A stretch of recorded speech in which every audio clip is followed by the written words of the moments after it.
Hello everybody, my name is Giacomo. My colleagues Peter, Stefan and Gary today will be presenting a brief analysis of the furniture industry focusing on IKEA. Stefan and Gary will be talking about IKEA's key factors of success and the competitive advantage, while Peter will be addressing threats and opportunities in the industry for the next 5 years and how this will impact firms' competitive strategies. There are a large number of players in the furniture industry. In 2006, in Europe, there were 150,470 firms, and micro-enterprises accounted for 86% of the companies. Therefore, not many could compete in size with IKEA. Among the direct competitors in Europe could be found Conforama.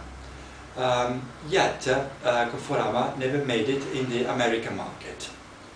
Being present in 30 countries, IKEA can control suppliers more closely, increasing its bargaining power.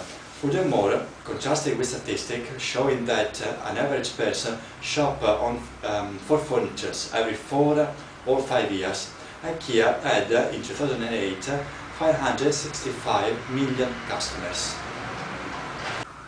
You can see on screen a framework based on Porter's 5 forces to analyze the industry. My colleagues will now extend the points highlighted during the discussion.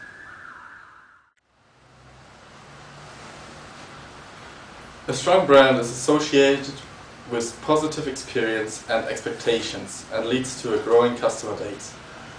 The UK furniture retail market remains highly fragmented and with a large number of small players.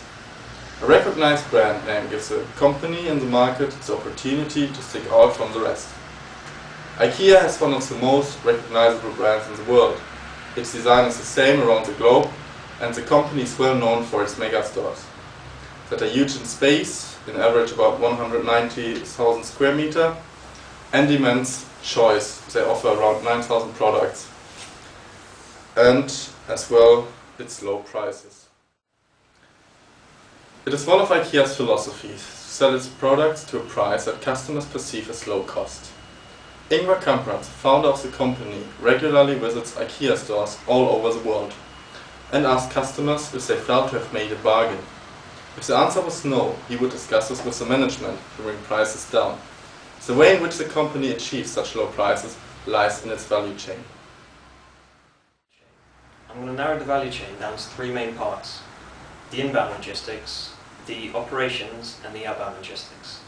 For the inbound logistics, IKEA follows a principle of establishing long-term and trust-based relationships with its suppliers that enables it to work closely with them to establish work process standards and provide technical assistance to enhance productivity and product quality.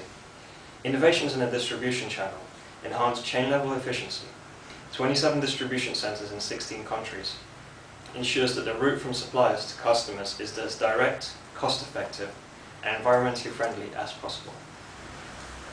In terms of operations, another route taken by IKEA to cut costs, and one which fits in quite well with the global trend, is to move into low-cost locations. It has increased its sourcing from developing countries from 32 to 48% over the past 5 years. IKEA's profit margins are huge.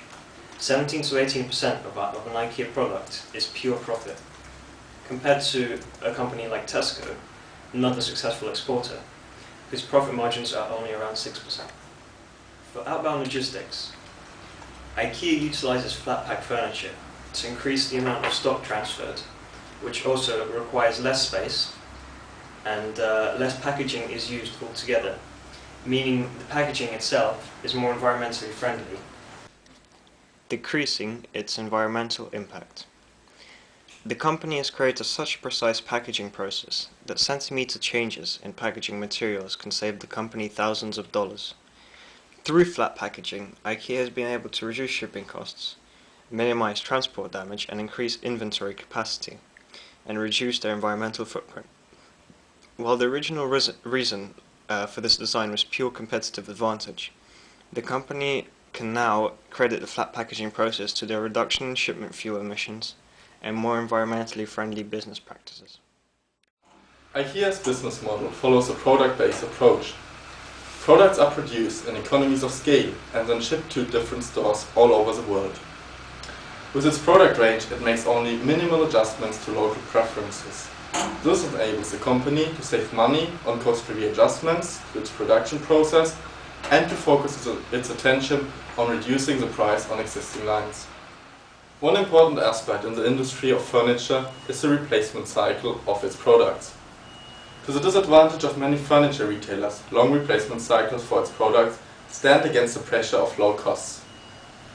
IKEA has pioneered the market of flatpack furniture, which has helped to shorten replacement cycles at the bottom end of the market by making furniture more affordable and therefore more easily replaced. This has proved a huge advantage as the popularity of cheaper flatpack furniture has rapidly grown in the last decades. In 1996, IKEA started a highly successful campaign in the UK which became popular under the name "Chuck Out Your Chins". By promoting a throwaway society, IKEA actively influenced its customers' behavior and as a result reduced replacement cycles. A main opportunity in the next 5 years for furniture retailers and manufacturers with emerging markets, or more particularly the emerging 7 economies like the BRIC countries, including Mexico, Turkey and Indonesia, and also countries from Central and Eastern Europe. The growth of this market represents lucrative opportunities for that industry. A good example and illustration for the potential growth in these markets are the statistics and projections made by the United Nations and Goldman Sachs. Well, the tables you see in front of you show projections from 2008 till 2018 for increase in the urban residents and income per capita for particular countries in emerging markets. Such levels of growth in population and income will benefit from manufacturing point of view by securing pooled labor resources, and as well from retail point of view by witnessing a rapid increase in consumption patterns. The 12 new member states of the European Union or Central and East Europe also represent lucrative opportunities. They are also described as a fifth brick according to reports of Goldman Sachs. By assessing the statistics above, it can be concluded that the real GDP of the EU new member states can grow double faster than the old EU 15 countries in the next 5 years, as you can see.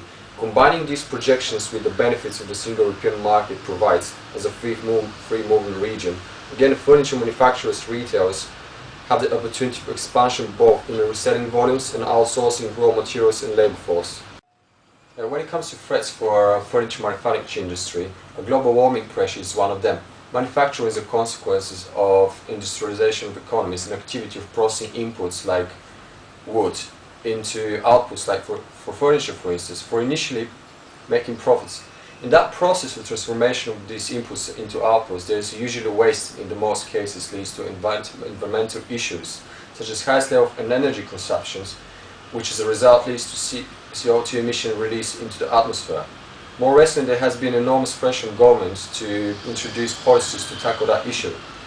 A strong proof of government's involvement in solving climate issues are the Copenhagen Climate Exchange negotiation in December 2009 this year. They have the objective to draw up a United Nations agreement on tackling climate change by bringing emissions growth down for the period after 2012.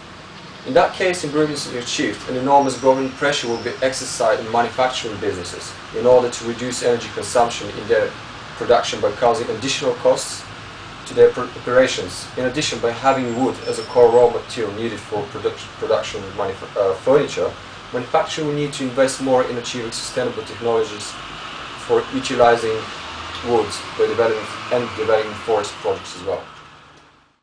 Well, another threat for furniture manufacturers is developing e-commerce as a pattern that has achieved substantial growth in terms of usage in the past decade. More and more people just start buying goods and services from internet without actually visiting the physical store. Well, in the end, to conclude, how this opportunity and threats will impact competitive strategy companies mainly depends on their management and their internal strategies and how they're going to impact the external environment in order to achieve objectives and corporate missions.